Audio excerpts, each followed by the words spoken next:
सर्वप्रथम तुझे 10वीत उत्तम यश मिळवलंस याबद्दल तुझं हार्दिक अभिनंदन. थँक्यू. तुझं नाव सुरुवातीला तू कुठल्या शाळेमध्ये होतीस आणि आता इथून पुढे तू काय करतेस आणि तुझे पर्सेंटेज? ओके, माझं नाव पूजा उटे.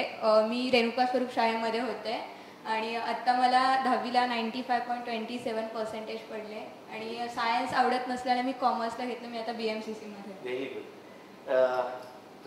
9वीत तुला काही मार्क्स मिळालेले असतील. तुला 9वीतून 10वीत येताना तुझे 95.27%. तर ही जी गॅप आहे ती 9वीत तुला किती मार्क्स होते आणि 10वीत किती झाले? 9वीत मला 91% होते, पण मला पहिलीपासूनच 90च्या अबाव होते, त्यामुळे माझ्यासाठी 10th मध्ये काही विशेष नाही, फक्त 90 अबाव करणार एवढं कन्फर्म होतं. तू असं काही ठरवलं होतंस का की 91 होते, आता मला 9वी पेक्षा एवढे मार्क्स वाढवायचे? हो, असं ठरवलं होतं? हो, ठरवलं होतं नक्कीच. म्हणजे 91च्या 2-3% एक्स्ट्रा पाहिजे आणि ते 95 म्हणजे जास्त अपेक्षेपेक्षा जास्ती वाढले. मग हे अपेक्षेपेक्षा जास्ती टक्के पडले तर याच्याकरता तू काही टाइम टेबल केलं होतंस का आणि ते फॉलो केलं होतंस? हां, टाइम टेबल केलं होतं, पण ते बरेचदा फॉलो झालं नाही, पण ते प्रिलिम नंतर फॉलो झालं सगळं केलं. म्हणजे तू खरं पाहता 10वीचा अभ्यास कधी सुरू केलास? असं म्हणतात की 9वी 10वीचा पाया आहे, त्यामुळे 9वी पासूनच स्टार्ट केला होता आणि 10वीचं फर्स्ट डे पासून स्टार्ट केला होता. म्हणजे असं नव्हतं की तू प्रिलिम झाली आणि मग जागी झाली आणि first day regular studies important असं केलं असतं तर एकदम प्रेशर आलं असतं. बरोबर आहे. आणि त्यामुळे मग असं वाटलं की तुला काहीच प्रेशर नाही असं तुला 10वीच्या वेळेस शेवटी वाटतं? हां, फक्त पहिल्या पेपरला थोडं नवीन होत असल्यानं थोडं टेन्शन होतं, पण पहिल्या पेपर नंतर नाही, सगळं एकदम टेन्शन नाही. मग पहिल्या पेपरला तू म्हणलीस टेन्शन आलं होतं, म्हणजे टेन्शन कमी कशामुळे झालं पुढच्या वेळेपासून? नाही, तेव्हा कळलं की नाही, पेपर हे आपल्या स्कूलमध्ये असतात त्याच टाईप्स आहेत, काही वेगळं नाहीये, खूप अवघड नाहीये, सो अभ्यास केल्यानं होईल, त्यामुळे नाही. मग प्रिलिमला तुला किती मार्क्स होते? प्रिलिमला 90 होते. 90% होते. 90% तेच त्याच्यात सुद्धा वाढ झाली. हो. मग त्याच्यात काय तू बदल केलास का काय केलंस? हां, म्हणजे प्रिलिम पर्यंत मी किमान 2-3 तास दिवसाला अभ्यास करत होते.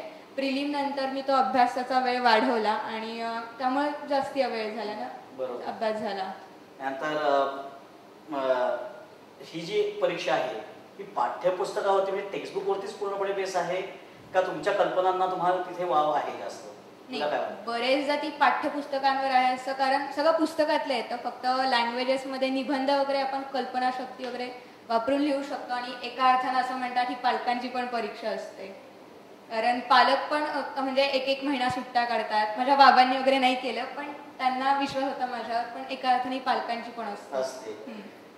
अजून तू आत्ताच बोलता होता निबंधाचा उल्लेख केला, तर निबंध आणि पत्र हे जे प्रकार असतात त्याचा तू काही वेगळ्या प्रकारे अभ्यास केला होतास का? नाही, म्हणजे मला पहिल्यांदा मराठी आवडतं आणि निबंध त्यातल्या त्यात आवडतं, सो माझे निबंध खूप चांगले होते. त्याच्यासाठी मी अक्षरशिल्पेची पुस्तकं वापरली आणि खूप पुस्तकं वाचल्याने मला त्यातल्या कल्पना कळल्या, त्यामुळे बोर्डाच्या पेपरला विचार करायला खूप वेळ लागला नाही. हां, आणि पत्राचा पण जेवढे पुस्तकात आहे तेवढ्याचा सराव केला होता, त्यामुळे काही म्हणजे प्रॉब्लेम आला नाही. आपण जर ढोबळमाने बघितलं तर भाषा, शास्त्र आणि गणित असे 3 भाग केले आपण, तर ह्या 3 पैकी तू सगळ्यात जास्त अभ्यास कुठल्या याचा केलास? मॅथ्स आणि सायन्सचा. तो नवीन विषय असल्यानं, नवीन विषय आणि त्याचा सिलेबस थोडा हाय लेवलचा होता, त्याला जास्ती वेळ दिला कंपॅरेटिव्हली. आणि सोशल सायन्स? नाही, इतिहास आवडतं त्यामुळे त्याला त्या मानानं कमी दिला. मॅथ्स सायन्सच जास्ती.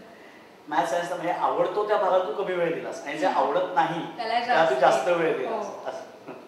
त्यानंतर आता तुमच्या सिलेबसमध्ये हॉट नावाचा एक नवीन हे इंट्रोड्यूस केलेलं आहे.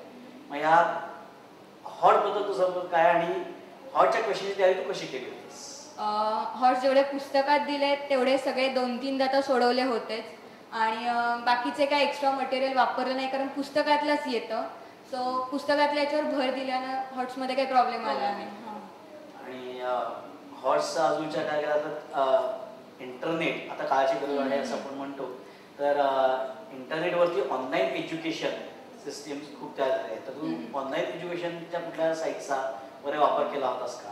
नाही, नव्हता नाहीच, फक्त पुस्तकातलं आणि जे शिक्षकांचं वगैरे मार्गदर्शन. ऑनलाईनचा खरं करायला गरज पाहिजे होती पण नाही केलं मी. म्हणजे तुला असं वाटतं की हो, ऑनलाईन करायला पाहिजे होतं पण तू नाही केलं. नाही केलं.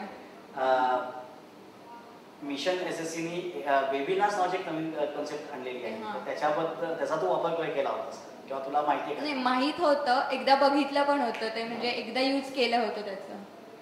तो आणि हां, मिशन SSCचा मी एक प्रोग्राम अटेंड केला होता भरतनाट्यमला झालेला, त्याचा पण फायदा झाला.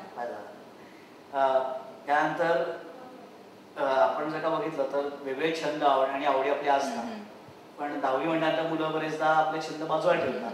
तर तसे जे काही छंद आहेत का आणि ते तू बाजूला ठेवलेस का केलेस? हा, मला वाचनाचा छंद आहे, त्यामुळे नाही तर मी बाजूला ठेवलाच नाही. दररोज रेग्युलर पेपर वर्तमानपत्र वाचायचं आणि परीक्षेच्या वेळेस अभ्यास करताना थोडं अभ्यासातून वेळ मिळाल्यावर इतर वाचन केल्याने थोडं अभ्यासाचं टेन्शन कमी झालं. अच्छा, म्हणजे इतर वाचनामुळे अभ्यासाचं टेन्शन कमी झालं आणि पेपर वाचल्याने करंट अफेअर्सची माहिती मिळाली. ते परीक्षेत म्हणजे पेपरमध्ये त्याचा उल्लेख करता आला.